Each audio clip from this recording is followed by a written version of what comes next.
The following is a presentation of the iRacing Esports Network.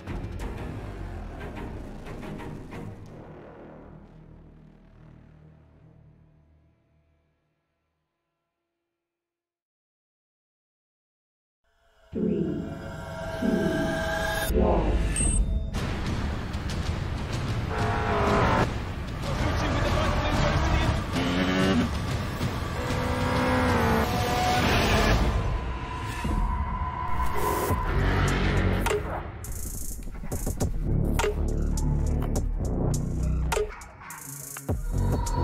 Last year I was sitting at a desk as a sales manager, and now I'm official McLaren F1 simulator test driver.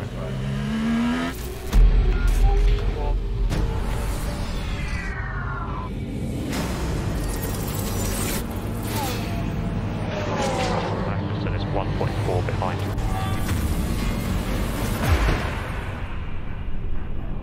This opportunity is huge.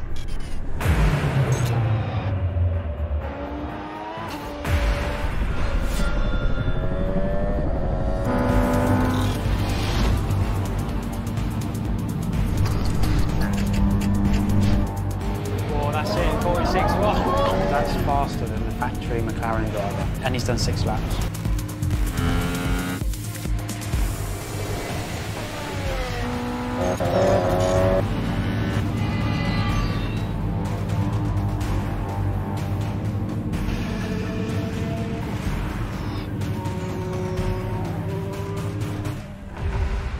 Let's go race.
Welcome, one and all, to the iRacing Esports Network this Wednesday, the 22nd of August, 2018. We are V8s Online, and this is the V8s Online Porsche Supercup Australasia at Laguna Seca tonight for what should be an interesting night of racing, as per usual. My name is Reese Gardner, and alongside me is Brock Cat-Eye. Brock, it's time to go to another split sprint round of the season at a wonderful track. Yeah, Laguna Seca is a really good track, I've found anyway, particularly for racing. So we saw on the GT3 there were a couple of good battles that unfolded last week.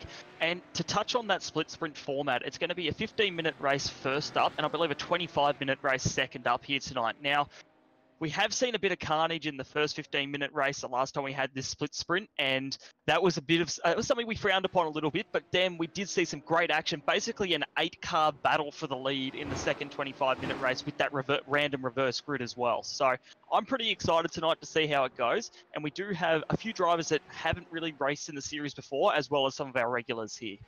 Yeah, certainly, and just to touch on the last time we had this event format, it was at the Circuit Gilles Villeneuve in Montreal, which obviously has walls that are a little bit closer than Laguna Seca's, but I guess Laguna Seca, there's a bit of a trade-off with this track. It's a lot more hilly, and of course you've got the corkscrew as well. Can't forget that. Why would you even mention Laguna Seca without mentioning the corkscrew? Anyway, we are in the practice warm-up session for this event. And I tell you what, these Porsche Super Cup cars around a track like this, it's a little bit more than a challenge. Yeah, well, we saw the V8s here in Scops just a few weeks back, and the drivers really have to muscle the cars around here. A lot of people view the Porsche as a bit of a baby V8 in a sense, because it doesn't have any assists, and it's got quite a bit of power under the car for such a little car. So they have to be quite careful, particularly, we've mentioned this before in other broadcasts, the brakes on these cars are, for lack of a better word, touchy, as I've just watched Wayne Hewitt lock up into turn 1 there, helping my point. And you've got to be really careful exactly where you brake, and the undulation with that hilliness of this circuit is not going to help them coming into these braking zones, because that's going to unsettle the car, and that is the last thing these drivers need as they come through on the circuit. So I just have to be careful of that, particularly when making moves as well. Coming downhill into turn 1 there is a great overtaking spot, but with these cars, they've just got to be careful they don't overcook it, because they will just slide and crash like that. Yeah, they certainly will. The Porsche, obviously, a car that is an interesting beast at the best of times, and I'm just watching Wayne Hewitt now as he comes into the corkscrew, just working the wheel a bit as he tries to negotiate that scintillating chicane S-bend, and then all the way down the hill to the end of the circuit. Through these turns, it's hard to get the line right, incredibly difficult at the best of times in many different kinds of race cars. But out of that final turn, it's all about the exit, and it's very easy to get a great launch out of that last corner in the Porsches. Yeah, that's it. So they've really got to make sure that they hit their braking mark perfectly into that last corner and really get the car to rotate beautifully, so you don't go out too wide, because you do get an off track for going out on that AstroTurf a bit too wide. And like I said, maximize that run, no wheel spin, and you can get a great draft. And like I mentioned before, get that overtake down into turn 1. And just touching on the last sector of the track that you were talking about there, having a chat to a few of the drivers before the session, they're actually saying the Porsche's a bit, it doesn't feel quite right through that last sector. It just doesn't want to stick, and it doesn't feel natural through that section. So that might be because of the lack of downforce that the car has. You're relying a lot on mechanical grip, and because it's such a fast and flowing section, they're just going to have to be careful how they take it. Obviously, we mentioned this last week with the GT3s. Around here, like I said earlier, no wall, like the walls are much further back than in Canada, but there's a lot more dirt around the track, and we're already seeing at the corkscrew, they've got dirt from the all over the apexes and on the exit of the corner here. So they've just got to be careful. You lock a wheel on that dirt, and you're likely going to go into the wall or into another car. Yeah, you certainly are. Hopefully, we don't see much of that tonight, as we do know from the GT3 races. Laguna Seca really has the potential to turn it up for some fantastic, clean racing. Just before we go into this first 15-minute race, Brock, let's have a look at the championship standings. This is round 4 of the series. So after the first 3 rounds, we've got Michael Healy on top on 1,144 points. Borzan El Nabi not far behind, and Dylan Shepherd, another challenger. So the top 3 all over 1,000 points. But looking further back, the likes of Anderson and Hanlon, that's a pretty strong top 10 that we've got there, and it's pretty close too. Oh, for sure. And these top 10 guys as well, they fight hard. They know that every position they make up is extra points on track. So those were some of the regular guys I was telling the viewers about just before. They're here every week, and they fight hard. They know each other now. We're in round 4, so we're well and truly into this championship, nearly halfway actually, which is crazy to think. And they know each other's driving styles. We've actually seen some great battles between them, particularly at Watkins Glen last round. I found we got some great racing with the drafting and that sort of thing behind. And I just want to point out as well, Michael Healy hasn't won a race yet, and yet is leading the championship. That shows that consistency is key with driving. You don't have to win every race, but if you're there or thereabouts, the evidence is there with Michael Healy. Yeah, shades of Keke Rosberg in 1982 there, of course. Rosberg being the winner of the 82 Formula One season while only winning 1 race. So it's definitely possible that Michael Healy could achieve the same feat. He's fantastic in these cars, but as always, the competition is very fierce. As we enter the last 90 seconds of this session, we've got Brett Cananzi on top of the timesheets. 1 minute 22 seconds, 1 minute 23 back is the kind of pace that you can expect around here. And we've got the likes of All Star Motorsports, One Performance Racing, and Trick Sim Sports as well, making their appearances in and around the top 10 right now.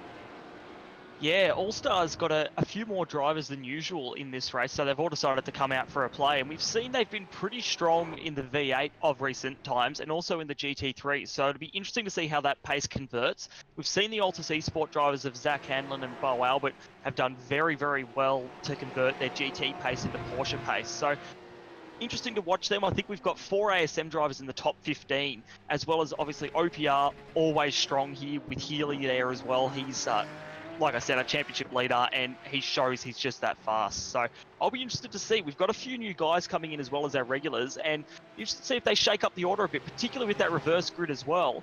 Things are going to get real interesting here, I think, particularly in that second race. Yeah, certainly. And just a reminder to the viewers before we go into the race, race 2 will have a portion of the grid reversed based on a random grid spot that we draw here live on the broadcast. We're going to get the spinny wheel out. That's always an exciting time. So be sure to stick around in between the races for that deciding of how the race 2 grid comes around. End of the session now. We're going to go into race 1, a 15-minute race here around Laguna Seca tonight for the V8s Online Porsche Supercup Australasia. And these are the grid. Dane Warren in position number 1, Michael Healy in second with Joshua Anderson in third, Gary Hamilton lining up in fourth with Ethan Warren completing the top 5, Thomas Hinz in 6th place, Mitchell McLeod in 7th, Zachary Hanlon 8th, Ryan Jerick in 9th, and Brett Cananzi, who topped practice, is going to start from 10th. And then in 11th place, we have Thomas McMillan. 12th is Anthony Winkleman. 13th, Ross Rizzo. 14th, Scott Solosky. 15th, Sam Sutton. 16th, David Haynes. 17th, Scott Larnack. 18th is Cameron Dance. 19th, Jimmy Ball. And rounding out our top 20 here tonight, Martin Silvassi. Yes, indeed. Martin Silvassi for Trick Sim Sports. We are going to roll through the rest of the grid now as the drivers line up on the grid. Very short grid time here at Laguna Seca, so they don't have much time to get out there and get prepped. So Dane Warren there on pole position. These cars are difficult to get off the line efficiently, so as the lights come up, we'll see who nails it and who gets left in the dust. The green flag is flying. It looks like a pretty good start from most people up the front, but looking further back, I'm seeing a bit of jostling. Anthony Winkleman going into the middle of the track as they come into turn 1 for the first time. Dane Warren leading the way. Oh, we've got a car around in the background, sorry. Oh, yeah, we definitely have. That's, yeah, Jackson Harlow and Martin Silvassi as well in trouble there in turn 1. So and sorry, a car around at turn 3 now. I think that's Gary Hamilton's around. We've just had a car do a barrel roll. That was an ASM car there. We've got Winkleman around as well, I think, in all of that. So bit of carnage in this first race. Sorry to interrupt you there, Reese. Yeah, no worries. That was worth interrupting for that. That was certainly not optimal for quite a few drivers.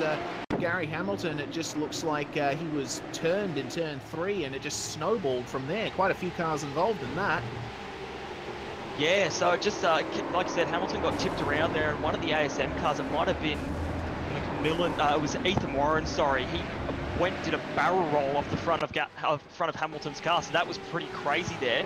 We've actually got, McMillan, just looking at him now, nearly drills the back of another driver coming through the corkscrew. I was worried about that at the start of this race. Yeah, Steve Jansen going off there at the corkscrew and going very wide, and that's a One Performance car going over the dirt on the inside, and goodness me, Steve Jansen slowing up majorly, and that has caused a big ruckus there in the midfield. What is Jansen doing? He must be clearing a slowdown, but obviously the guys around him are unaware of that. They're just trying to find a spot here in the midst of all this madness. So there we go.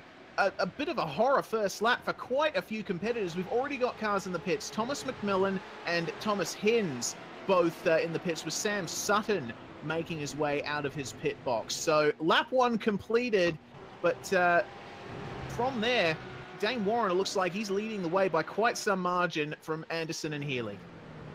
Yeah, Warren has skipped out. He's got about a second now back to Anderson, so I imagine he'll want to keep that gap and just skip ahead here, hoping not for a safety car as well. So right at the front of the field here, everyone's sort of spread out quite a bit actually. From what I can see here, they're all just following through the kink now. So I think at the back of the pack here is where we're going to see some real good battles unfolding. As they all, at the back of the pack here come through, Martin Silvassi coming through, a little bit of a battle pack behind him with Harry Inwood, Cody Bircher and David Mulhall. So it looks like the action's going to be in the mid-pack here tonight. Yeah, certainly. I'm taking a look at Richard Hunter at the moment. He's heading this pack with Steven Skukovic, Steve Jansen, James McKee, Anthony Winkelman, and James Seitz. Whoa, hang on a minute. That was Skukovic there. What happened there? Looks to me like, wow, huge lockup. Actually lost it on the dirt, and the car just went around. There was nothing he could do to recover that. How he avoided all the other cars and the other cars avoided him there will always be a mystery to me. That could have been such a bad crash, and in the end, he just went off. So to the other drivers around him, well done. But yeah, just a lock up there, and like I mentioned earlier, these cars, they're not good on the brakes, so you just got to be a bit careful, and the undulation coming to the corkscrew obviously brought him undone. And looking at Brett Cananzi now as well, he's just gone off the track at turn 1 there. He actually had a little bit of a moment between turn 1 and 2, and he's back going again. Lost a couple of spots there, and it doesn't look like anything too serious. Probably just locked the brakes like we've seen so many times in these Porsches. Yes, indeed. James McKee actually had a problem at the final turn on the last lap, ran wide and into the dirt, so he has dropped off the back of that mid-pack that we saw for the most fleeting of moments. So all of these guys at the moment are just spacing themselves out, and it looks like the closest couple of cars on track that I can see is Silvassi, that you mentioned before, who is currently in the middle of Wayne Hewitt and Brett Cananzi. So this battle's where it's at the moment. We're looking at positions around 16th backwards. Yeah, actually, I might just draw our attention. We've got Ryan, Jarek, Ross Rizzo and David Haynes, 7th, 8th and 9th place at the moment. They're actually quite close. Haynes is fairly close to the back of Rizzo here, and we know Rizzo's very good in the GT car, but obviously here at Laguna hasn't been able to quite turn that pace from the GT into the Porsche Supercup car. So they're coming down into turn 1 now, and Haynes is looking quite racy. We know he's strong in his Porsche, and actually was close to a win in Canada in that split sprint, but just threw it away with a couple of slowdowns towards the end there. So this could be interesting to watch, just this little battle for the top 10 here, and like you touched on before, from Ethan Warren up from 5th to 1st, the gaps are about 1 second to 2 seconds between each car, so they have checked out from the rest of the pack here. Yeah, they certainly have. So this this battle at the moment from Jarek backwards looks to be where it is in the middle of the top 10 at least. There's another pack behind them. Jimmy Ball, Scott Larnack and Cameron Dance racing in that pack. So Ball and Larnack getting very close, and looks to me like Larnack is actually looking quite racy. He got an interesting exit from that last turn, and a little minor jump. Yeah, Haynes threw it down the inside of the corkscrew to try and get past Rizzo there. So he's wanting to make a move on here, and he's not having any of it from Rizzo. So this looks like it's going to start heating up as well. We've got to watch Zach Hanlon here. Very strong in his car. Haynes trying to go down the inside here. Rizzo being very gentlemanly there and giving him all the track. But Rizzo, better traction out of the corner there. And looks like he's going to retake that position for now. Haynes is going to try to stick it down the inside here. Keep it there and try and throw it down the inside of turn 1. Larnack and Ball. And in the background here, Larnack and Ball as well. So we've got multiple battles going on here. So having a look here, Larnack and Ball coming very close to each other as they come through turn 2 now. Still side by side on a car in the wall. That's Zach Hanlon in the wall there. Oh, what? Goodness me. What? Oh, goodness me. The car's just unable to keep it out of the wall at the moment. It looks like that was contact with a Trick Sim Sports car. That was Rizzo. Goodness me, but I don't think that was necessarily Rizzo's fault. I mean, Haynes went up the inside of Rizzo at turn 1, and Rizzo was getting back online, and it just looks to me like he wasn't able to see Zach Hanlon just correcting as Jimmy Ball also stopped. Jimmy Ball's actually had a very large moment at turn 4 here. He's gotten it on the dirt and spun it around into the tyre wall and done about 3 rotations. So that's unfortunately taking him out of that battle. The car doesn't look too damaged, so he's just waiting for all the traffic to pass him by so that he can, yeah, he's gotten going again, but that's dropped him way back. A shame to see, because Ball's actually in our top 10 of the championship at the moment too, so he's been going quite well in that OPR machine. Yeah, he certainly has. James Zeitz, I've also noticed with issues. He had a major problem through the kink and just went through the gravel, so he's right at the back of his train with the likes of Sutton, Skukovic, etc. in the middle of all of that. But goodness me, we're looking at the pack behind Cody Birch right now, as I'm noticing Wayne Hewitt and Brett Cananzi there. Cananzi going for the move on Hewitt, and looking to get involved in this is Jackson Harlow, sorry. Obviously not getting the traction down, so Cody Birch has got some pretty quick guys behind him here, and all of these cars are carrying damage in some form or another, except for Silvassi.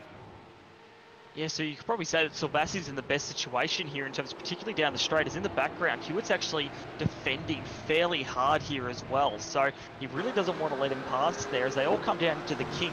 And I think Cananzi's having a little look on Silvassi there into the kink. Not a good place to pass. And who was that around? Scotty Harris. Goodness me, what happened to him? It looks like he just lost it on his own on entry. Just took a bit too much curb, went into the gravel. Fortunately, he didn't take anyone with him, but now he's got a bit more work to do to try and make his way back up. But that battle pack that we were just watching is certainly line astern. There is a bit of battling going on as David Mulhall and Anthony Winkleman trading track position there. The drivers are taking a long time to get themselves sorted out here. Coming down the front straight, Martin Silvassi is under a lot of pressure from Cananzi in car 666. Yeah, and Cananzi had a little bit of a look there down into turn one. He's just he's playing that mental game that we always talk about. So sorry to the viewers if we bore you a bit with it, but when they stick their nose out or flash their lights, they're trying to distract the driver in front of them to get them to make a mistake. And we've seen in this car, mistakes come easier than in other cars. So you've got to be very careful. And one little one, Silvassi's actually quite wide coming through turn 4 there. They both go off, and Cananzi's got a beautiful run coming up into the next turn. Silvassi's going to try to defend. Cananzi not quite able to get it right up the inside there, but Silvassi's been very gentlemanly again there. Those Trick Sim Sports guys, they really want to have a good race here tonight. Cananzi, and well done there, guys. That was great racing. Not so, and Cananzi off. He's hit the curb on the inside. So that is something you do not want to do. That is the killer curb. So he's just lost multiple spots, and all that work he's put in has just been put back down into the dirt. Yeah, quite literally, you could say, but he's got a bit of work to do after that. We're looking at the pack behind Ross Rizzo at the moment. He has got his mirrors absolutely filled with deep TTL Esports orange. That's Scott Larnack and Cameron Dance behind him. And Rizzo, we know from his exploits in the Sprint Series Australasia that he is one of the more careful drivers in any field you put him in. He is not going to fight a position too hard. He's not going to go for any hero moves. He's just looking to finish, and that's where he gets his success from. Of course, it helps that he's super quick too, but these TTL guys, Scott Larnack, we know, is a driver that has quite a bit of pace and quite a bit of racing ability, and you can see he's just having a look at Rizzo, trying to force a mistake. Yeah, that's it. So it's that mental game again, and like you said, Rizzo is a very solid driver, so you don't usually see mistakes from him, but he won't ruin his race if he doesn't have to. So, you know, if Larnack wants to throw a move down the inside, he will probably let him through to avoid ruining his race, and he'll still pick up points. So we can see here, Larnack is all over the back of him, and he really wants to get past. So Haynes hasn't quite skipped away from Rizzo the way I thought he would. The way Haynes was looking earlier in this race looked like he was just going to sprint ahead and try and catch Jerry. Not quite happened here, but Larnack is looking very racy, and Dance has dropped off the back of this pack here a little bit. Maybe just biding his time and waiting. We know Cam Dance has some great race pace, and we've seen he's already made up 8 positions in this race, and we've actually only got 3.5 minutes left. This race is flying by at the moment. So Scott Larnack, probably not close enough for a move down to turn 1 here. He will just have to shove it back in behind and try again the next time he gets an opportunity there. Yeah, that's right. You know, putting a move on someone at Laguna Seca is very difficult a lot of the time. So if you're going to make a decision on passing someone, you've got to be assertive about it, and you've got to be able to follow it through. And as you said, Brock, time is rapidly running out for these guys, so they need to make these moves now where it counts and get those points. But it seems to me like Larnack at the moment is not going for those hero moves. He's just staying behind Rizzo, searching for any kinds of gaps that he can exploit. Yeah, that's it. And mentioning Haynes again here, he actually looks like he's slowed up a little bit just in this last lap, and Larnack comes fairly close to the back of Rizzo there, but this is turning into quite the nice little battle pack. Dance is going to have to turn up the pace a bit here with only a couple of laps left. We've got to remember, we do have this reverse grid coming up, so things are going to get really well shaken up very shortly, and we're going to find that out with the old spinny wheel on the broadcast here for all the viewers. And Rizzo has a bit of a moment there as well coming into the last turn, and Dance has now been brought right into this on the back of Larnack. Larnack is in the draft there, but be interesting to see. He might not get the momentum that he needs. We found that if you're very close there, no, there we go. He's going to throw it down the inside into turn one. Rizzo's giving him the space there, and Rizzo might actually hold it around the outside. He's going to try it. He's gone off the track here, but he's still up the inside. Great racing here tonight by these guys. They're still side by side through turn three. Side by side on the exit. Rizzo has to relent there. Dance right on the back of Rizzo here as well. He knows he might be able to get past him for the next opportunity here. Larnack has done well to bring his teammate right into this as well. Dance having a very big look. A lunge down into turn 5 here, and has made it work. He's got the preferred line if he can get that nose ahead of Rizzo coming into the kink here. And they're going to go nearly side by side here. Dance has hit the curve, and they've made contact out of the kink. Oh, goodness me. That is not good for either of those guys, carrying a bit of damage. Dance certainly came off worse from that, but I think that was entirely of his own doing. He just took too much curb, hit that anti-cut on the inside, and that sent him straight into Ross Rizzo. Nothing Rizzo could have done. He was doing everything right at that point. Yeah, that's it. And it was actually very lucky there that Rizzo didn't lose more time. I would have expected them to spin off into the wall there. So he's got a bit of damage there, but we've only got a lap to go here. So very lucky he's maintained that position now. So he'll be, I think he'll be in ninth place here coming onto the last lap. So unfortunate for Cam Dance, because he's going to drop back down to 11th place now instead of what could have been a potential 8th or 9th. Yeah, that is a real shame. We know Cameron Dance to be one of the best drivers in our broadcasts in terms of making up positions in the race. So I guess the best bet right now is to hope that the reverse grid selection favors him. But other than that, it seems to me like most of the field is reasonably sorted. Dame Warren is still out there, way out in front. At last lap, he had the lead by 5.4 seconds at the line. So that's up to 5.6 seconds now. He has got whopping pace at the moment. His fastest lap is 0.3 faster than Josh Anderson's, and his last lap was 0.5 faster than Anderson. He is flying at the moment. Yeah, certainly. And that right there is him crossing the line for the win of this race, flying to the very end. And Martin Silvassi is around, we're hearing. What on earth has happened here? That's at the corkscrew. Yeah, that's a big moment. Yeah, it looks like he's done that by himself. Coming into the braking zone here, he's just locked up.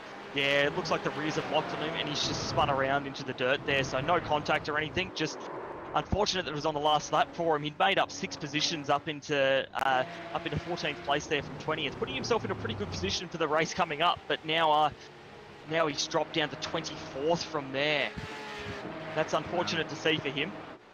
Big loss, very big loss for Martin Silvassi, but the vast majority of the field crossing the line. Steven Skukovic coming out of the last turn. He's had quite a few issues in this race, a few spins that have put him back to the very rear of the field. And Jason Cossey and Gary Hamilton, 2 drivers involved in the lap 1 shenanigans. They're going to cross the line a lap down. So those are the last cars to take the checkered flag. And now is as good a time as any to do the spinning wheel. The moment that we've all been waiting for. This is how we are going to decide who is going to start on pole for race 2. What selection of the field will be flipped. So away we go. The wheel's spinning now. Who will it be? What position? Top 9. There we go, confirmed. The top 9 will be reversed. So Ross Rizzo, Brock, is going to be starting on pole. Now, that's not too bad for Ross, is it? I bet he's glad he didn't fight too hard against Scott Larnack. And now, yeah, starting from pole, which is probably your favourite place to start from in these sorts of races. So a bit of a longer race as well. And we know Rizzo's good with playing the long game as well as Trick Sim Sports. So that'll put Dane Warren back down to 9th place now. But we'll see Scott Larnack up in 2nd place and David Haynes in 3rd. So there's some of our regular players right there in these GLA series. So I'll be interested to see that it does shake things up quite a bit for us. It certainly does. We'll just do a quick run through of the results before we go on our break, wait for the service to go up for race 2. Dane Warren, of course, taking that victory by 5.5 seconds from Josh Anderson. Those guys are going to be starting at the back of the top 9 in the upcoming race. Michael Healy finishing in 3rd, Mitch McLeod in 4th, Ethan Warren in 5th place. He will start in exactly the same position in race 2. Ryan Jerrick in 6th, David Haynes 7th, Scott Larnack 8th, Ross Rizzo 9th will be starting on pole in race 2, and Scott Sislovsky rounding out the top 10, +4 positions. And then we've got Cameron Danson 11th, still +7 after that spin, but yeah, a bit unfortunate, a bit of a case of what could have been. Cody Bircher in 12th, up 11. Brett Cananzi 13th. Jackson Harlow in 14th. Anthony Winkleman 15th. Wayne Hewitt up 10 in 16th. Scotty Harris 17th. Steve Jansen 18th. David Mulhall 19th. And Richard Hunter rounding out the top 20 here tonight. Sam Sutton with some problems falling from 15th to 21st. Jimmy Ball, 22nd. Thomas McMillan, big fall for him, 23rd from 11th. Martin Silvassi is going to have to settle for 24th. James McKee, +7, 25 position is actually going to be good for him. Harry Inwood, 26th. Thomas Hins, one of the cars involved on lap 1, that's 27th for him. Stephen Hall, Steven Skukovic, and Jason Cossey rounding out the top 30. And your field completed by Gary Hamilton and our 2 retirements, James Zeitz and Zachary Hanlon. Well then, it's time to go on a commercial break. Stay with us here on the iRacing Esports Network. You are watching the Porsche Carrera Cup Australia, or Porsche Supercup Australasia, I should say. We are V8s Online. We'll be back very soon. Don't go away. Race 2 coming up.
Last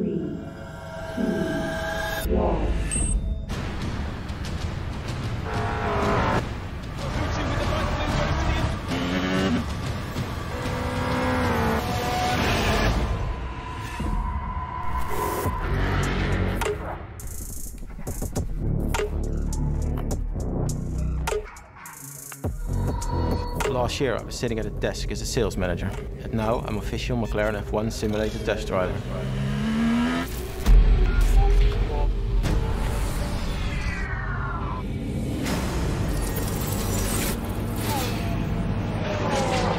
So there's 1.4 behind.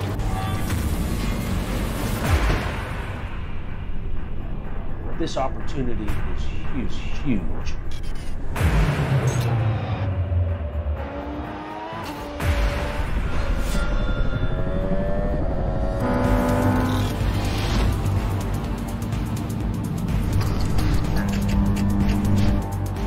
That's it, 46 watt. That's faster than the factory McLaren driver, and he's done 6 laps.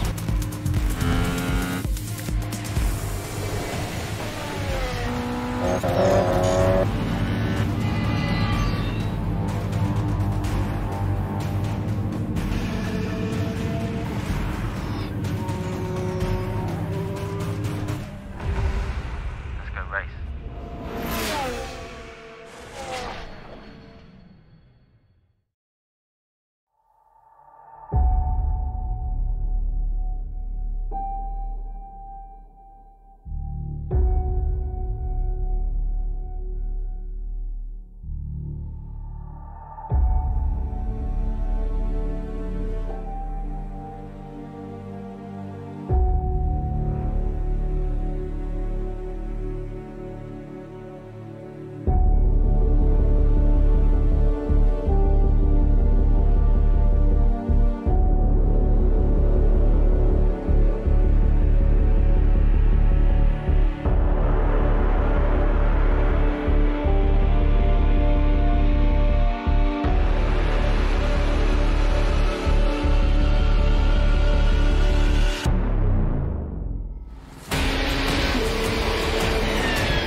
The following is a presentation of the iRacing Esports Network.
Welcome back, one and all. You are watching the iRacing Esports Network, and this is the V8s Online Porsche Supercup Australasia. Once again, my name is Reese Gardiner, and joining me in the commentary box, Brock Cat-Eye. Brock, we had a bit of a hectic first 15-minute race here, but now we got the top 9 reversed, and we're going to go racing for 25 minutes here at Laguna Seca.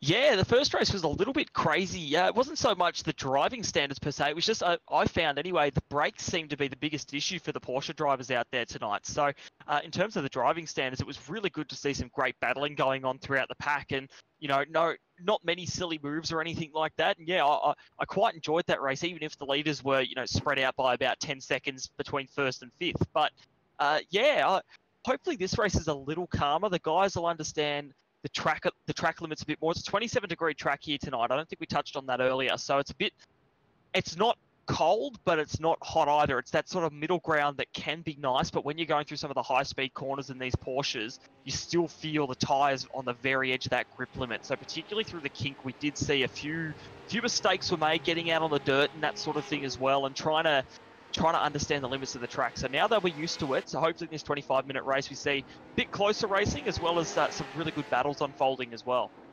Yeah, certainly. We will have to watch out, I think, for the braking coming into turn 1 and through that very dangerous kink. Dangerous, of course, for the anti-cut on the inside curb, because those Porsches certainly do not handle it as easily as some other cars on the iRacing service tend to do. But that is just the way the Porsche is, and the drivers just simply have to deal with it. And of course, the entertainment value is fantastic for the rest of us. Oh yeah, you get some great sideways moments as well as moves, attempted moves I should say, that end up being a big slide through turn 1 and that sort of thing. Speaking of, Dane Ryan does a big slide out of the last turn and turns his car around there. So these cars are great for racing. We mentioned this a couple of times as well. The fact that they're so similar in terms of they're not like a GT3 or GTE car. You have all these setup options. It's pressures, a few things to do with ride height and your rear wing, and that's about it. So these guys, it comes down to how comfortable they are with the car, the track, and what pace they can milk out of the car, as opposed to, you know, the strengths and weaknesses of different cars like we see in the GT3 series on alternating weeks with this Porsche series. Yeah, that's exactly right. So I guess it really brings out the well, I suppose it's a disservice to say that this series is more about the driver. You know, both series are very much about the driver, but at least in the GT3 series, you have the luxury of choosing the car that suits your style the best. Here in the Porsche, as you said, Brock, you've got limited setup options, and there's just certain things that this car does, thanks to its mechanical layout, that you will not be able to tune out through any kind of setup work. It all comes down to your driving style. And around Laguna Seca, a track that is already difficult enough for a driver to get a hold of, it certainly becomes a challenge. And I think a lot of drivers figured that out in race 1 here tonight. So particularly on lap 1, I do think the drivers will have to be more careful. This is still a pretty short race at 25 minutes, but it's still worth being a bit more careful. Yeah, that's it. Now, I'll quickly throw in there, Gary Hamilton actually wrote in the YouTube chat before that he didn't actually get contact on that first lap. The car just did something funny on him and spun around there on the exit. So whether he caught the dirt or something, didn't go back and have a look because we were mid-race. But yeah, apparently that ended up just being a slight driver error there that ended up with him tipping the car around. So thought I'd just touch on that and make it clear, like these cars aren't easy to drive. And like I said earlier, no assists or anything like that, and that's why they're known by some as like a baby V8 per se. So the guys out here tonight that are driving them are doing a really good job, and you just see how squirrely the cars get under brakes. And, you know, like you were saying before, the wheel work, I think we're looking at Wayne Hewitt through the corkscrew.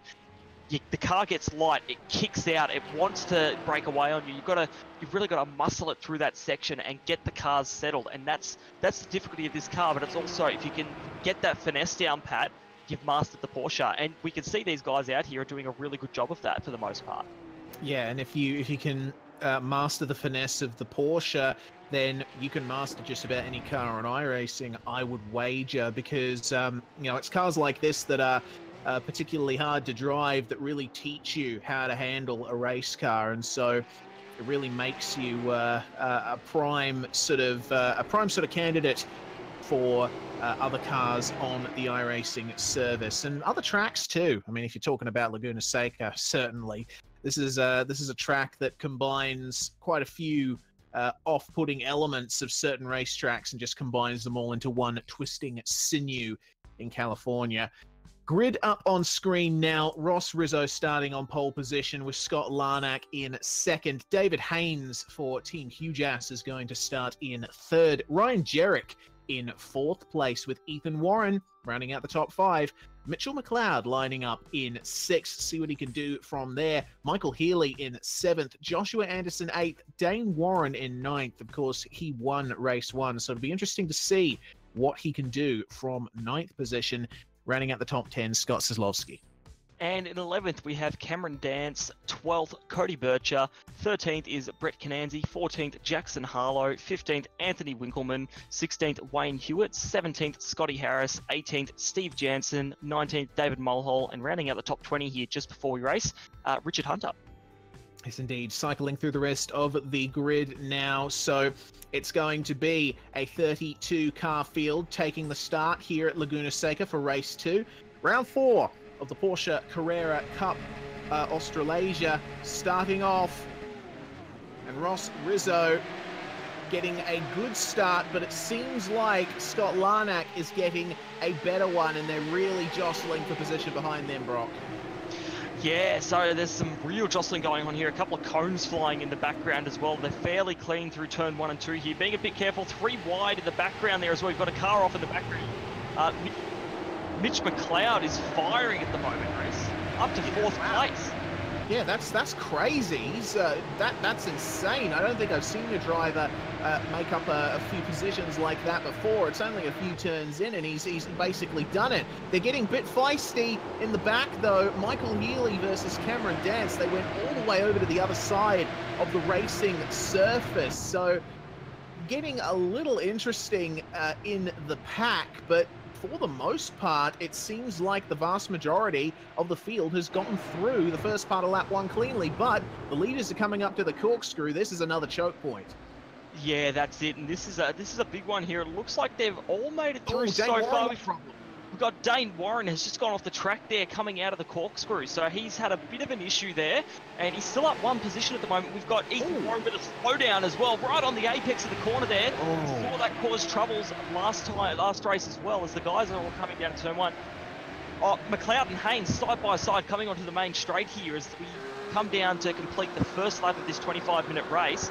McLeod is in the ideal position to take this spot away from Haynes, and that's going to put him into 3rd place if he can make it work. Haynes might be able to stick it around the outside here, fight back. No, he's going to slot in behind. McLeod up 3 positions in the space of about a lap there. Well done to that driver.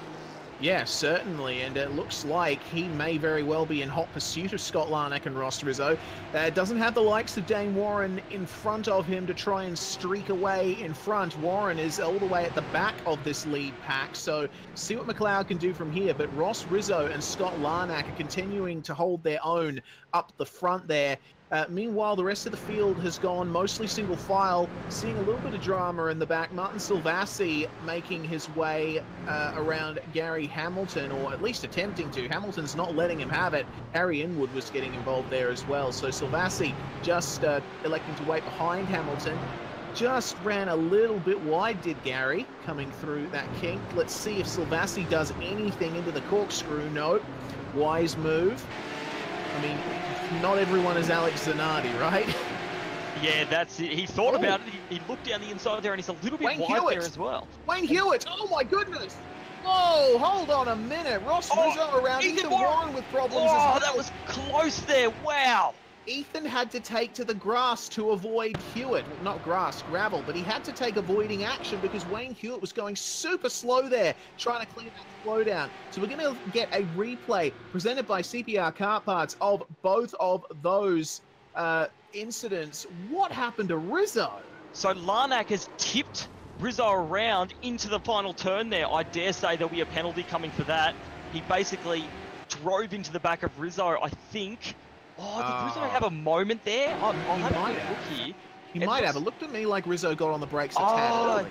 yeah, his rear brakes locked, and then Larnack was just he was the catalyst for what happened to Rizzo there. He just popped him around, and that was all it took. So, I don't know, maybe penalty worthy. We'll see what race control does there, but Rizzo looked like he was already going to be in a pretty sticky situation after that. Yeah, maybe hardware issues for Rizzo. We're not quite sure what went on there, but we are currently looking at Joshua Anderson and David Haynes and Dane Warren as well. So all of these guys currently involved in their battle pack behind Mitch McLeod. And I tell you what, Ryan Jerrick in the background facing pressure here from Cameron Dance, who is going to slide through there in the last corner. Will Jerrick be able to get it done on the outside, though? He's got better traction. But Dance has the inside for turn one. It's very hard to defend the outside line, Brock, as we have seen. And it looks like Jerrick is just going to let that yield. Oh, hang on a minute. Scott Silovsky going for the move there. Oh, and a spinner in the background. That looks like Brett Cananzi. Goodness me. And everything's going off right now. Sam Sutton and Steve Jansen going side by side here through turn three. Just behind them as well, we've got Thomas McMillan fighting it out with, I'm not sure who that is actually, the Cananzi there, so who had his half spin there, so McMillan's gotten past him and is going to continue on. Looking back up the road here though, Sam Sutton and Steve Jansen, that battle is not over yet as Sutton throws it up the inside and has made that move work. Jansen's a little bit wide, so he's got to watch for Jimmy Ball behind him. Dare say a move won't be thrown down here into the kink, but got to make sure this run is perfect through the kink there. And we look at Anderson as well, with Warren right up behind him and also Haynes just in front of them here. This is a nice little battle pack. Haynes a little bit wide there, maybe trying to get a better run out of that slight kink in the road there. But this is a nice little battle pack for third, fourth and fifth. Warren a little bit further back here, so he's just lost a bit of time there. Maybe, no, not a slowdown, he's just got a bit of a slow run. So Anderson and Haynes now. Haynes under immense pressure. Mitch McLeod is on a hunt. He's looking for this win, trying to bring in Scott Larnack up ahead here. But looking into turn one, we have got Haynes in front. Anderson is taking a big old look down the inside here, and he's going to lunge it down there and makes it work. Haynes being very gracious. Warren is going to try and bring it up the inside too. Not quite make it there, but that has put Haynes right in the target of Warren as they come through turn three here. And it looks like Anderson's got that move done and is well ahead. Haynes struggling a little bit. Last race we saw him looking a bit stronger than what he is now, as Warren's very close coming out of turn four there. Might consider a move. Haynes is playing it defensive a little bit here. Smart move there. Whoa. Warren going to throw it up the inside there and give it a red hot shot there. Haynes runs wide, not expecting that, and Warren's going to get that move done. So, yeah, Haynes just got caught completely off guard by Warren coming into turn five there. Yeah, he certainly did, and that's another textbook move, and you can see Haynes not quite happy with that, flashing his lights at Dane Warren, but that's a tactic, a racing tactic that can be used sometimes. Just fire it up the inside where the driver doesn't expect it, and they really have no choice but to go wide, otherwise you both crash. So Dane Warren making his way up very assertively in these early stages of the race. We're currently 7 minutes into this 25-minute race, so rapidly running out of time. Scott Larnack is still your race leader. Mitch McLeod in second now, promoted to that due to the incident between Larnack and Rizzo. And from there back, it looks pretty spaced out, but Ryan Jerrick currently in the wars with Scott Silovsky and Anthony Winkleman at the moment coming through turn one. And he might be facing pressure very, very soon from the likes of Michael Healy and Cody Bircher. Yeah, Jerrick is really under fire here, and oh, wow, Winkleman is not giving him much space to breathe there. So Jerrick, and there's contact there between Winkleman and Jerrick, so they're both off the track. Managed to keep it out of the wall, but yeah, that's a little bit awkward there. Maybe a bit of a brake problem there for Jerrick, has turfed him into Winkleman on the outside, and yeah, that's going to drop them right back at the back. Oh, McMillan's been put off track by Winkleman trying to find his spot there. So McMillan, I think he's just avoided the wall there, but that's unfortunate to see for him. Yeah, certainly is. He's going to get going without causing any other trouble for other cars around him, but that is certainly not a good half a lap for either of those three drivers. So Ryan Jerrick and Anthony Winkleman still battling it out at the corkscrew, and you can tell that Winkleman is pretty hungry to get by. Neither of them seem to have sustained much damage from their little contact, but I tell you what, there will be no love lost after that, and they'll be wanting to get this sorted out ASAP. Have a look at Winkleman. He's going to go for the move here at the last turn. Assertive. Meanwhile, in the background, I'm seeing Thomas Hinz making a move on Jimmy Ball. So Winkleman got the move done. Not so for Thomas Hinz. Yeah, Hinz is going to have to try down into turn 1 here. He's got to watch out for Hanlon behind as well. And Ball's going to cover, but Hinz is going to throw it down the inside there. Hanlon, very late move there, trying to make it work and get down the inside. Didn't quite work there as a move in the braking zone. Hinz slowed up way much on the exit there. So he's lost a lot of time there, unfortunately. He looked like that move was going to work beautifully for him, but unfortunately. And now we're going to switch to third place here with Anderson and Warren. And actually, Anderson and Warren have been catching McLeod and Larnack at a rate of knots in these last 2 laps. And Warren has the fastest lap of the race under his belt as well. So this is on for young and old here. Warren and Anderson are now coming up, trailing McLeod into the corkscrew here. Very, very close stuff here. Warren's looking very strong. Larnack hasn't quite got the pace. He's out there after that contact with Rizzo, but he just can't seem to run away from these guys like Warren did last race and took that first place. So with about 15 minutes to go and 11 laps is what my timing's telling me, I reckon we're going to have a pretty good battle for the lead here, Reese. Yeah, certainly so. If Larnack and McLeod can play a good defensive game, because I get the feeling that with the pace advantage that Anderson and Warren have, if they manage to get by these guys, they're just going to be streaking off into the distance, leaving them in the dust. So what Larnack and McLeod need to prioritize right now is their defensive moves, just protecting the insides of corners and not letting them get away with any risky moves. So this is where it all starts. Right here on lap 8.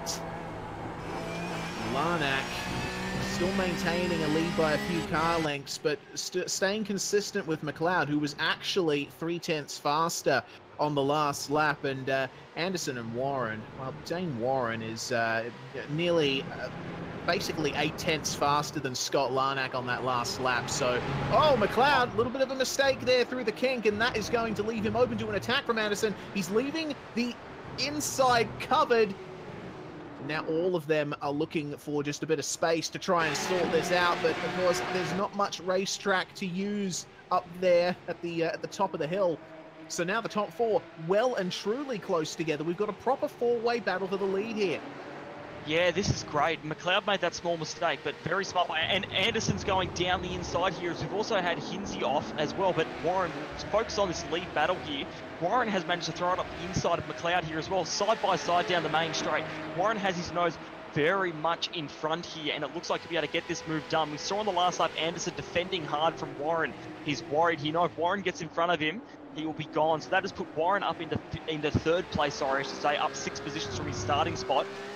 Watch this space here. Anderson and Warren have got some mega pace. I reckon Larnack is in trouble now. Like you said before, Reese, they're going to have to focus on their defensive efforts here. Larnack is in trouble, I reckon. These guys have got some serious pace. Yeah, certainly have. Getting a CPR car parts replay of Thomas Hinz's incident. He is, wow, that looks to be a pretty big off that he had. Certainly very unfortunate. Oh, wow. It's a huge incident, actually. That was, just looks to me like Hinz was following that regular line, the straight line coming up to the corkscrew, and just Zach Hanlon was already there. And wow, yeah. Hinz actually sent almost into the sky. That's a pretty hefty move, and I mean, that would put you out of anyone's race as we go back live. Real shame for all of those guys. They could have been contenders. Yeah, that's for sure. So Hinsey, looks like there that, yeah, it's just Hanlon's taken that line and tried to throw it in there, and it's just not worked out. But we're back live now, and we're watching this battle between Anderson and Warren, who have already managed to pull a bit of a gap on McLeod. But Anderson and Warren are pretty much attached by a magnet at the moment. The gap between them is varying from about 1/10 to 2/10 every lap, but not changing very much. But the thing to note is that Larnack had about a 1 to 1.5 second lead to McLeod. That is down, as of last lap, to 4/10 to Josh Anderson and 6/10 to Dane Warren.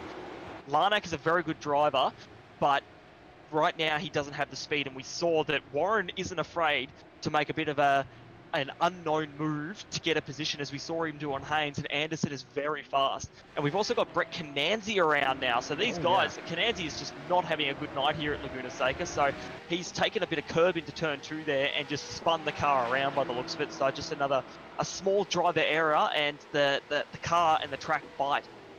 Yeah, they certainly do. Shame for Cananzi, of course, topping practice and running solid midfield all throughout the event. But this lead battle, it looks to me like Warren, I think, is just content to stick behind Anderson for now. You got to think from Warren's perspective. Whoa, goodness! Don't want to do that too much, Dane. From Warren's perspective, it would be much better to stay behind Anderson, because if he tried to force a move on Joshua, then he could just end up losing more time to Larnack, and that would only make the job to pass him much harder. So I think this is gamesmanship from Warren here. He definitely does intend to pass Joshua Anderson at some point, but not until they're past Larnack, if that eventuates. Yeah, that's it. You saw what he did with McLeod. He let Anderson do the hard work and got McLeod out wide, and Dane just spot on through. He doesn't have to do any of the hard work here. He can stay close, and you can see here Anderson is pressuring Cameron Larnack Dance. hard. And we've got Cameron Dance around, sorry. Cameron Dance is around as well. No. You're right. And He's done the same thing as Cananzi's done. He's just gotten a little bit... Yeah, he's just caught himself out, hit the accelerator a little bit too hard out of turn 2 there, and spun himself around. So that's unfortunate for Dance. He's had some great pace tonight, and just undone himself again there, unfortunately. Yeah, he was running 6th, and oh, hang on a minute, it's on for the lead. Goodness me, look at this coming up to the corkscrew, bumper to bumper. Quite a good run, actually, did Anderson and Warren get, and this has actually brought McLeod back into it. So Scott Larnack well and truly turning on the defensive maneuvers, and Anderson, oh, probably not the best place to attempt a move, and that's ruined his run. So now Dane Warren's going to try and take him around the outside at the last turn, and obviously that doesn't have much of a chance of happening. And that little incident that went on down the last half of that lap has basically given Larnack the breathing room that he needs. Yeah, that's it. So we can see Anderson is defending hard against Warren. He knows that Warren's really strong here. Larnack's gone wide as well as he comes to turn 2 here. So that gap that he had is now gone. He's brought Anderson and Warren right back up onto his rear bumper here. So that battle for the lead is right back on again. And Anderson and Warren still pushing hard. We've only got 9 minutes left here, folks. About 7 laps left to go now as of this lap. So there's not much time left for these guys to sort it out. So I think Warren is going to have to decide, does he want to be in front of Anderson, and can he get past Larnack? Because if he doesn't do it soon, I don't know if he'll get much of an opportunity. So he's really got to make that decisive move like he did on Haynes and, go through with it, as Anderson hasn't gotten a very good run here as well. So Warren is all over the back of him. Warren hasn't actually done a move into the corkscrew here, which is a very smart thing to do. He's very close here. He needs to get the run out of this corner to really maximise any moves that he can make. But McLeod has actually been brought right up close to Warren here. Warren just can't seem to get the car moving nicely out of the corkscrew there, which gives Anderson a bit of a breather. But Larnack right now has Anderson all over the back of him. Look for a move into the final turn here. Yeah, certainly. Well, it looks like no move's going to be eventuating there, but one mistake from Larnack is going to bring them right into the thick of it as McMillan is stopped. Looks to me like, wow, that was just losing it by himself at the top of the corkscrew. Once again, the braking of these cars catching those drivers out, Brock. Yeah, well, that's something we've talked about every round here, and it's just, I think that little hump of the hill over to the... Oh, Anderson! And Anderson now. Whoa! Wow! Up the inside, Larnack around! Dane into the back of Anderson! Oh no, Anderson's made contact with McLeod here! Dane is in the lead, Haynes is into second place by the looks of it. That is massive. Our leaders have just about taken everyone out there. I don't really know what to say to that, honestly. I mean, looking at the exit of turn 2, I think Anderson, that was a bit of a desperate lunge from him, and he lost it on the inside, so eventually tapping Larnack around, and goodness me, McLeod was an innocent bystander and all that, so I really question the necessity of that move from Anderson. I know there's not much time left in the race, but there were better places he could have attempted that.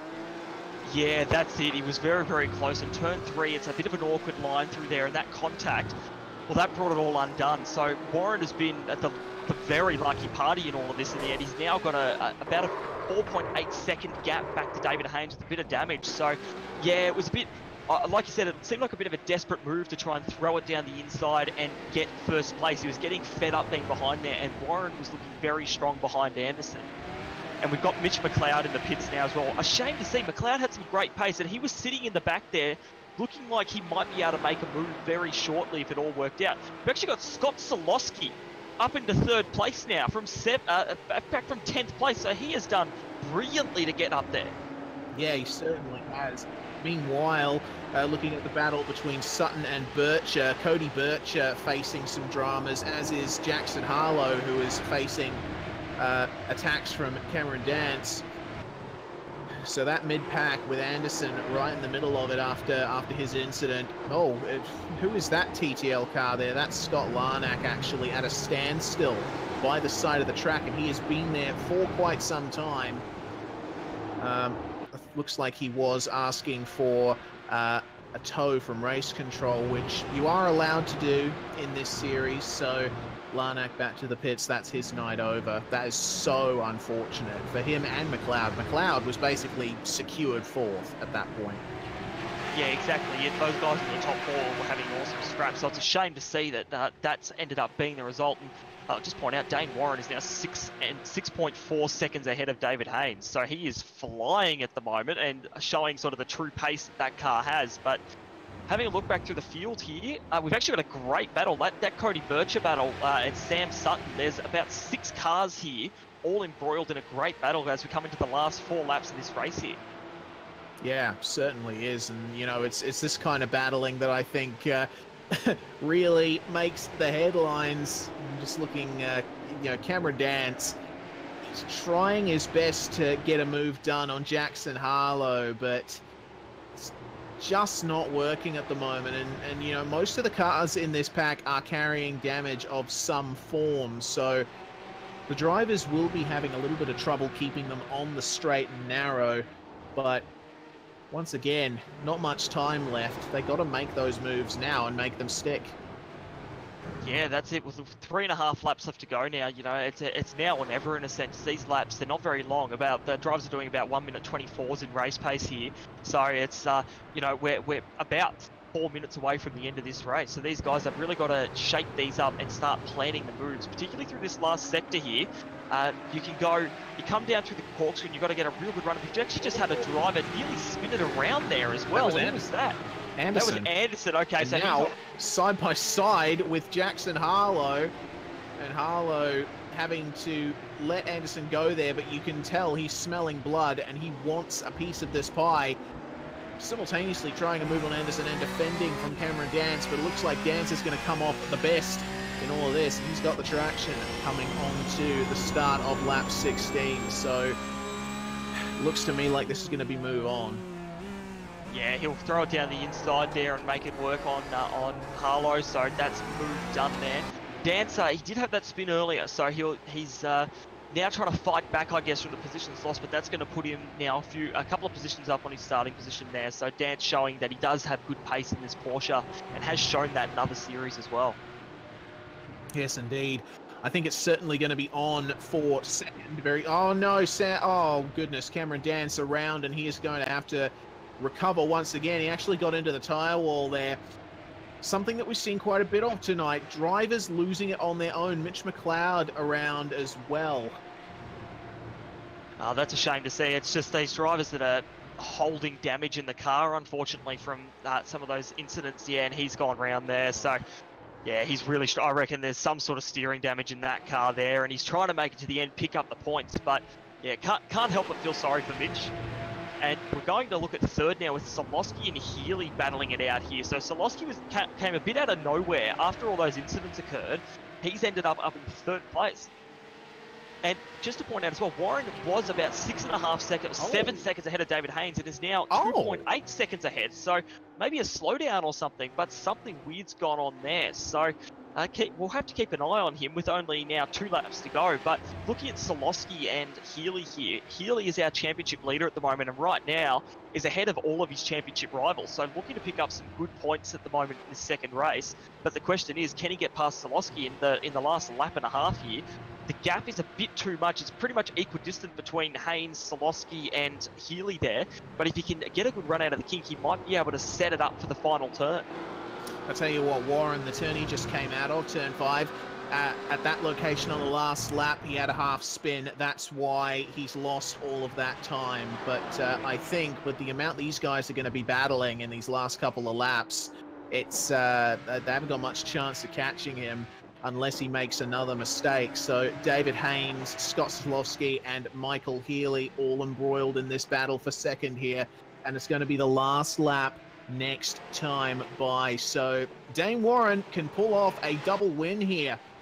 Question is, can he hold it together for one more lap? Can these guys behind him hold it together for one more lap and not take each other out?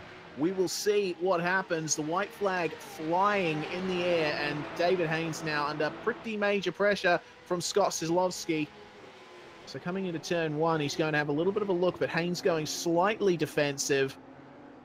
Healy gaining a slight bit of time, but it looks to me like it's going to stay the same for at least one more corner. All other battles throughout the field seem to be settled for now. Watch, I'm going to say that and then something might happen. But you can see Scott flashing his lights at David Haynes. Another attempt to distract and deceive. Looks like he's just able to catch up to him through there. Sorry, Brock.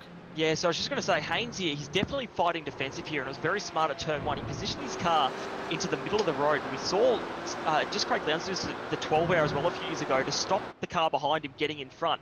It gives just enough space on either side to go for it, and you've got to have a lot of bravery to do it. So Haynes is playing this very smart, but bringing Healy right into this battle as we come into the final few turns of this race here. Solowski is going to have to fight hard to maybe throw it down the inside of the last turn here. He got actually got a very good run there, and he's going to try, but no, he's going to fold back in behind here.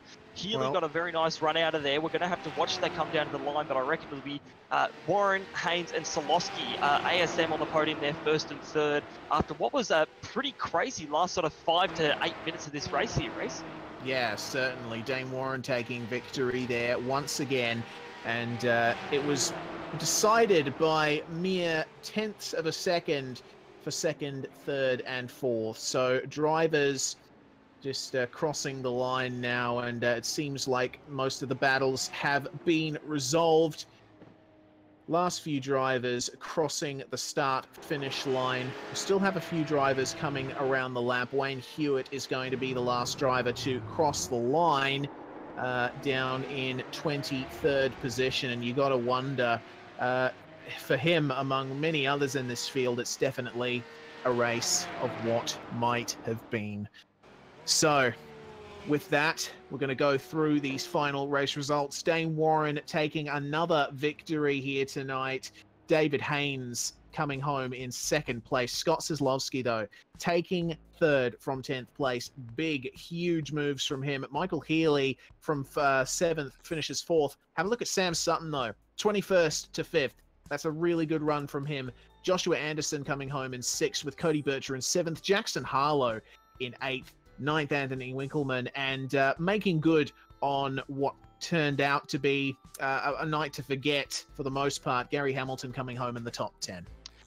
Yeah, and we've got Ryan Jerrick in 11th, Jimmy Ball in 12th, up 10 positions. Cameron Dance ended up back in 13th after another spin, I believe, in those last couple of laps there. 14th is Steve Jansen, 15th, Richard Hunter, 16th, Brett Cananzi, 17th, Jason Cossey, James McKee in 18th, David Mulhall, 19th, and rounding out our top 20 tonight, Martin Silvassi. Ross Rizzo, how would you be in his position? Started from pole, and he has to settle, unfortunately, for 21st. Stephen Hall in 22nd with Wayne Hewitt 23rd. Last car to finish on the lead lap. Harry Inwood is going to come home in 24th. Mitch McLeod and Scott Larnack, 2 heartbreak stories right there. They were definitely on for a podium, both of them, but unfortunately taken out through no fault of their own. Thomas McMillan in 27th. Zach Hanlon, our second retirement, along with Thomas Hins, Scotty Harris, Steven Skukovic, and Ethan Warren. That is your 32 car field for this round of the V8s Online Porsche Super Cup Australasia. So, with driver interviews on their way, we got Dane Warren here in the commentary box. Dane, double victory tonight, but I don't know how much you expected that second one. How good was the second one? I'm not sure whose fault that was. I think I gave Josh a bit of a tap and contributed a little bit to it, but I got very lucky and, yeah, very surprised. Well, coming out of that, I suppose your championship fight is definitely going to improve. I mean, you certainly haven't factored a huge amount into the championship, but I suppose with the pace you've shown, you're definitely going to be making some more appearances from now on. I guess we'll have a think about it. Wasn't expecting too much being in the car for the first time in a while, but I'll have a look at what the next round is and consider it. Well, before we let you go, Dane, who would you like to thank? Just a quick thanks to Rack Corp, Cash-Centric, and Sim Racing Collectibles. Dane Warren there. Thank you very much for joining us, Dane. Double winner tonight at Laguna Seca. Next up, we are going to bring in our second place finisher, Mr. David Haynes. David, welcome to the commentary box. Second place for you after starting third. Looked to me like it was just a race of staying out of trouble for you. Yeah, absolutely. I was pretty resigned to fifth place, looked like where I was. And then, you got to hope that you can keep your race clean and see what happens to everyone else. And I guess it paid off for me this time. You were certainly looking forward to this round. Do you like Laguna Seca much in these cars? Definitely suits me a little bit better than Watkins Glen did. There's a lot of tricky braking zones around this track, and it's a tricky car to brake. So, heading towards the corkscrew, heading into the first hairpin, those are all exciting places to try and make a move and just exciting to lap. Well, you were sitting in fifth in the championship before this round, and with a double top 10 and a podium actually from tonight, it's certainly going to be going to work out well for you, especially considering that you finished in this race in front of Josh Anderson, and Forzan El Nabi and Dylan Shepherd weren't here tonight.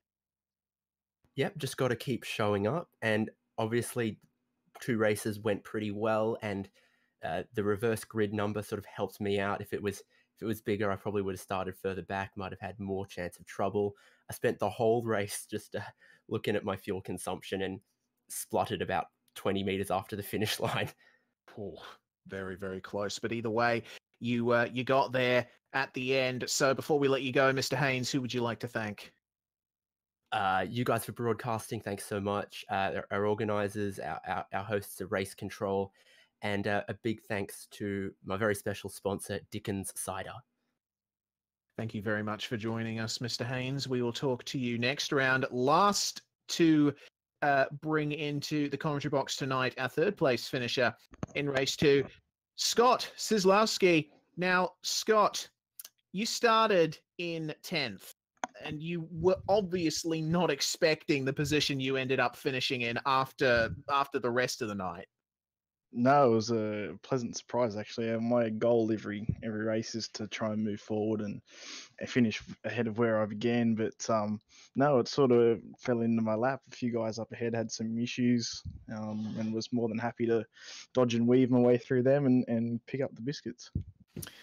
Yourself and Dane Warren, obviously All-Star Motorsports success stories here. But it seems that for the rest of your crew, it definitely could have gone better. Yeah, I know in the team chat there are a few issues that were had back down there, but that's the way it goes. Sometimes you'll avoid them, sometimes you'll end up doing 3 flips in the air and not quite sticking the landing. So it just goes each way sometimes. Well, All-Star certainly having the potential in future rounds, especially with the size of the squad you guys have got. But I think looking forward to future rounds, I suppose what we'll be looking for is just in general more cleanliness, because it seems like a lot of drivers tonight ended up taking themselves out.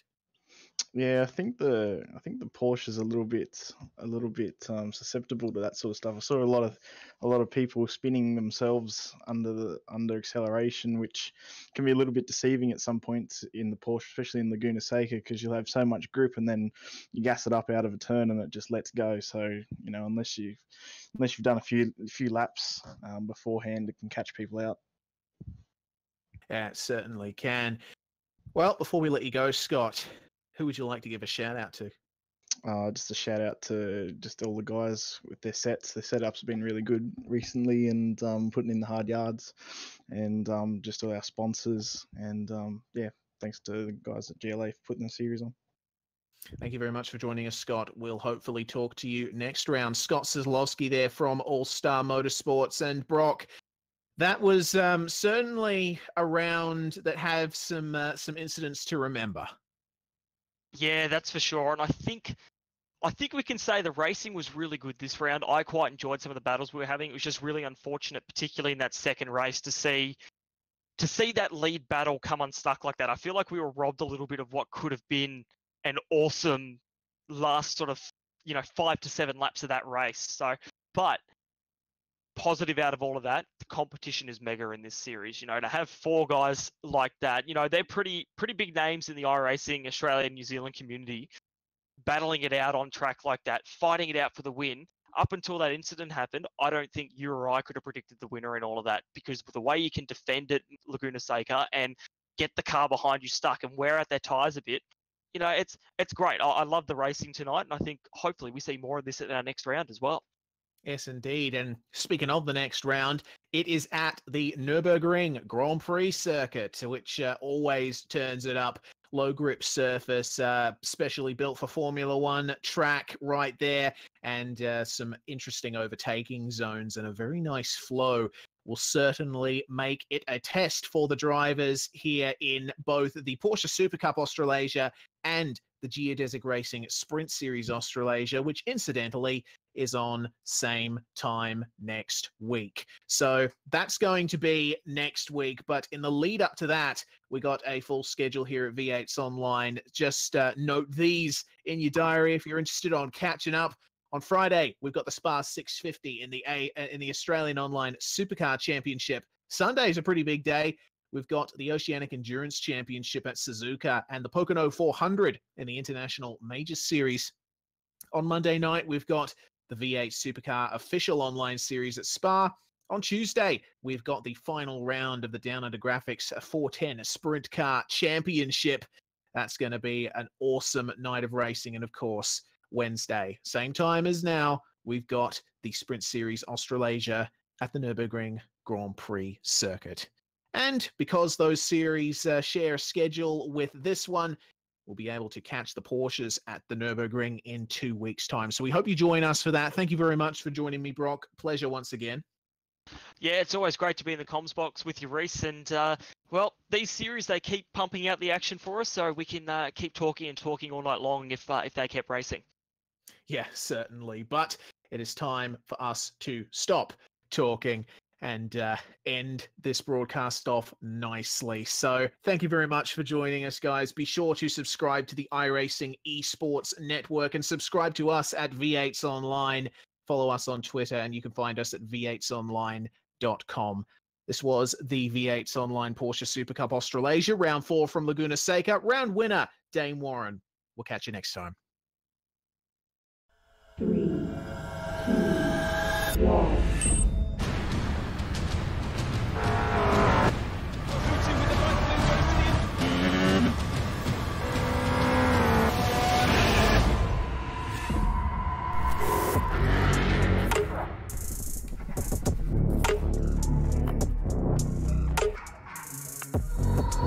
Last year I was sitting at a desk as a sales manager, and now I'm official McLaren F1 simulated test driver.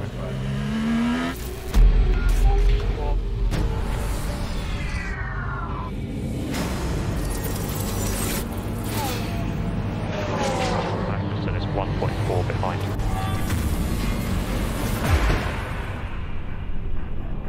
This opportunity is huge.